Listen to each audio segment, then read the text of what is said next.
Promouvoir une réforme des politiques des drogues et changer les lois et politiques qui entravent l'accès aux interventions de réduction des risques, c'est le but d'une campagne mondiale qui se déroule depuis le 26 juin dernier. Les contours de cette campagne baptisée « Soutenez, ne punissez pas » ont été rappelés ce mercredi à Douala par le Consortium international sur les politiques des drogues, le Réseau international des usagers de drogue, Réduction des risques international et l'Alliance internationale sur le VIH-Sida. C'était au cours d'un point de presse. L'objectif de la rencontre d'aujourd'hui, elle visait principalement à mener un plaidoyer en direction des autorités. Ce plaidoyer en faveur, a dit, des usagers de la drogue.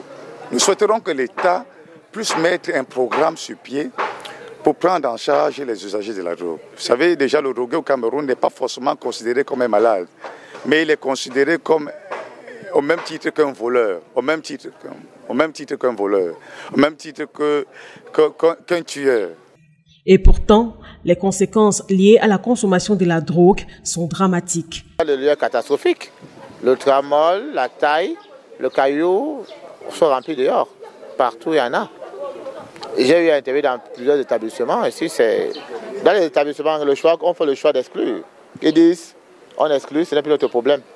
C'est le problème de quelqu'un d'autre. Pour moi, cela va de soi de punir un fléau. Parce que comme mon confrère a dit tout à l'heure, la loi ne peut pas dire une chose et appliquer le contraire. Donc, pour un drogué, on doit le punir et maintenant sa punition doit être peut-être exceptionnelle.